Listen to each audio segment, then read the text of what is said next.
எனக்கு தெரிந்த பெண் ஒருத்தி தான் ஒருவரை விரும்புவதாகவும் இரு வீட்டாரும் திருமணத்துக்கு சம்மதித்து விட்டதாகவும் சொன்னாள். எனக்கு மகிழ்ச்சியாக இருந்தது.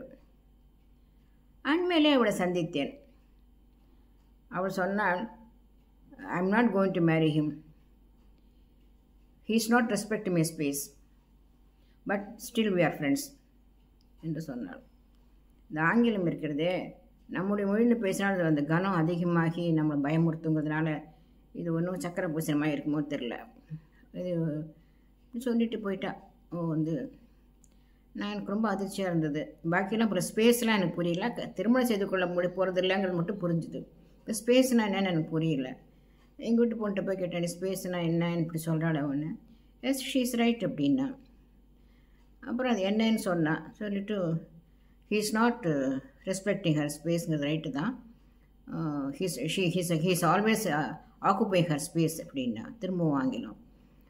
நான் சொன்னேன், ஓரளவு சொன்னான். கொஞ்சம் புரிஞ்சும் புரியாமல் இருந்தேன் எனக்கு.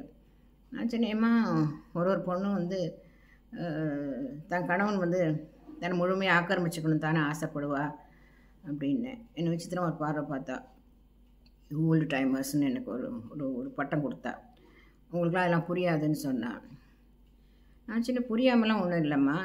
நம்ம என்னுடையதுன்னு வச்சுட்டா நம்ம தனித்தனியாக தீவாக போயிட மாட்டோமா அப்படின்னு கேட்டேன். அப்போ குடும்ப கான்செப்டோ இல்லை உலகங்கிற உலகத்தில் இருக்கிற அந்த உயிர்த்திருத்தங்கிறதே ஒரு மாதிரி ஆகிடாதா அப்படின்னு சொன்னேன். அவள் என்னை விசித்திரம் பார்த்துட்டு உனக்கு புரியாதுன்னு சொல்லிட்டு போயிட்டான். நான் யோசித்து பார்த்தேன், என்னது இந்த பொண்ணு இப்படி சொன்னாலேன்னு யோசித்து பார்த்தேன். ரொம்ப மாறி போயிட்டாங்களோ எல்லோரும்.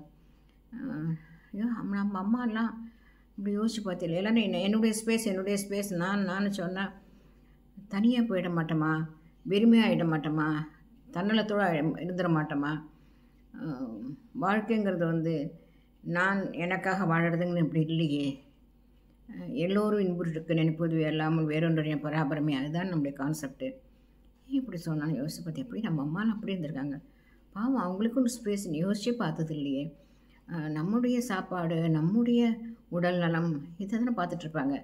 அவங்க கேட்குற கேள்வியே, நாளைக்கு எத்தனை மணிக்கு வருவப்பா, நாளைக்கு எத்தனை மணிக்கு சாப்பிட்டு போவேன், இப்படி நம்முடைய நேரத்தையும் நம்மளுடைய வசதிகளையும் தானே அம்மா பார்த்துட்டே இருப்பாங்க. அப்போ அப்படி தானே நம்ம கூட அப்படி தானே ஒருத்தருக்கு ஒருத்தர் சண்டையெல்லாம் போடுவோம் கூட பார்த்தோம், அதெல்லாம் வேறு விஷயம். இருந்தாலும் கூட ஒருத்தருக்கு ஒருத்தர் விட்டு கொடுத்தலும், ஒருத்தருக்காக ஒருத்தர் நேரம் செலவழித்தலும் இதெல்லாம் செஞ்சுட்டு தானே இருந்தோம்.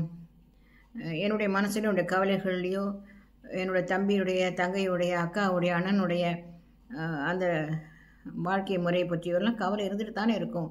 அதை பற்றி நம்ம சிந்திச்சு கொண்டு தானே இருப்போம். அதுக்காக நம்மளால் செஞ்சுட்டு தானே இருப்போம். நான் நினச்சது இல்லையே. நான் ரொம்ப யோசித்து பார்த்தா தலை வலிக்கும் போல் இருந்தது. இது ஏன் இப்படி என்ன இது பேர் நவீனமா இப்படி சிந்திக்கிறதுலாம் யோசித்து பார்த்தேன். தெரியல எனக்கு. ஆனால் ஒன்று மட்டும் புரிஞ்சுது, ஒரு குடும்பங்கிற அடிப்படை கூரை சிதைச்சிட்டு எந்த சந்தோஷமும் இருக்க முடியாது, எந்த நிம்மதியும் இருக்க முடியாது. எங்கே தான் உயர பறந்தாலும் குருவி ஒரு கிளையில் உட்காந்தானே ஆகணும், பறந்துக்கிட்டே இருக்க முடியாது. அப்படி நிற்கிற இடம் அமைதியாக இருக்கணும் இல்லையா? அந்த அமைதிக்கு ஒருத்தர் இடத்துல ஒருத்தர் இருந்தால் தானே அமைதி இருக்க முடியும். என் இடத்துல நான் இருப்பேன், நீ இடத்துல நீ இருன்னு இருக்க முடியுமா? அது சாத்தியமா? அப்படி இருந்தால் மனசில் நிம்மதி கிடைக்குமா? அப்படின்னு யோசித்து பார்த்தேன். இல்லை, இது தப்புன்னு தோணித்து. ஆனால் அவங்களுக்கு எப்படி உணர்த்துறதுன்னு எனக்கு புரியல. அதே நேரத்தில் நான் சந்தித்த இன்னொரு பெண், இதுக்கு மாறான ஒரு பெண்ணை பார்த்தேன்.